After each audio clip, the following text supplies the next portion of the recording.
Russian forces have renewed attacks on Ukrainian frontline positions in the country's Donetsk region using tanks fitted with protective metal structures, new footage appears to show, as battles blaze on across the country.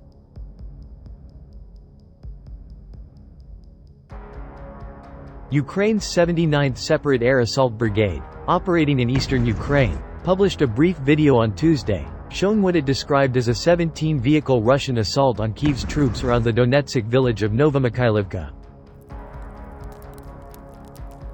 The clip appears to show at least one Russian tank covered by a metal cage. Even the protective metal plating on the tanks did not help against the targeted fire, the 79th Brigade said in a post to social media. Footage circulated online in recent weeks indicates Russia is using fixed, shell-like metal structures around its tanks in a bid to protect the vehicles from Ukrainian first-person view (FPV) kamikaze drone strikes along the front lines. The vehicles with the protective cage have been dubbed "turtle tanks," drawing ridicule from open-source accounts.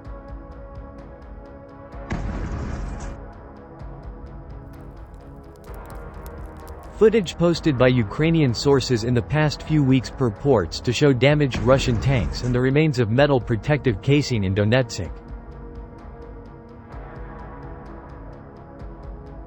Kyiv makes extensive use of cheap FPV drones to target Russian armored vehicles and tanks.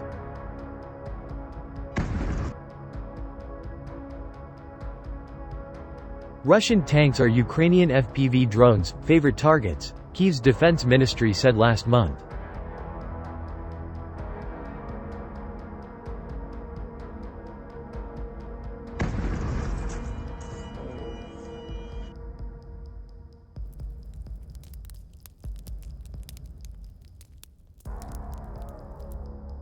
Ukrainian strike drones, artillery and anti-tank missiles fired on the convoy near Novomykhailivka, the 79th Brigade said. Thanks to the skill and well-coordinated work of our soldiers, 4 tanks, 6 infantry fighting vehicles and an armored recovery vehicle remained on the battlefield.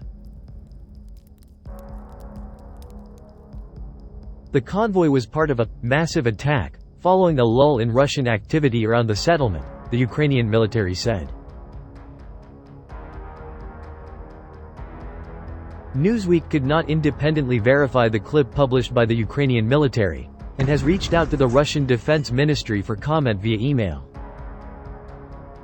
Novomykhailivka sits on the front line to the southwest of the Russian-controlled Donetsk city, and directly south of the village of Marinka that Moscow captured in December 2023.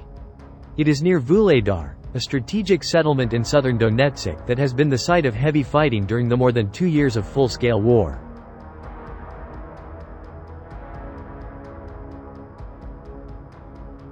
Ukraine's military said in a statement at 1:30 p.m. local time on Wednesday that Russian forces had launched several attacks north of Novomykhailivka, including an airstrike on the settlement of Antonivka, west of Novomykhailivka.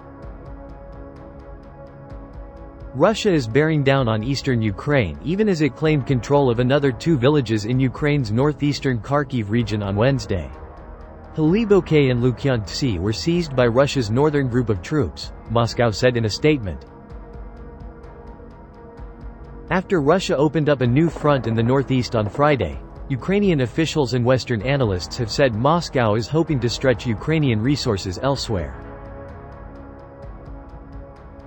Russia is trying to prevent Ukraine from reinforcing its eastern and southern positions, Lieutenant Colonel Nazar Voloshin, spokesperson for the Kwartitsia group of Ukrainian forces fighting in eastern and northeastern Ukraine, told Newsweek on Tuesday. The number of Russian attacks across the front line away from Kharkiv have increased, he said. Moscow said on Wednesday its troops had captured Robotyne, a village in the southern Zaporizhia region that Kyiv retook from Russian control in its 2023 counteroffensive. Ukraine's military said on Wednesday that Russia was trying to advance around Robotyne, and 15 combat clashes had taken place close to the settlement since the start of the day.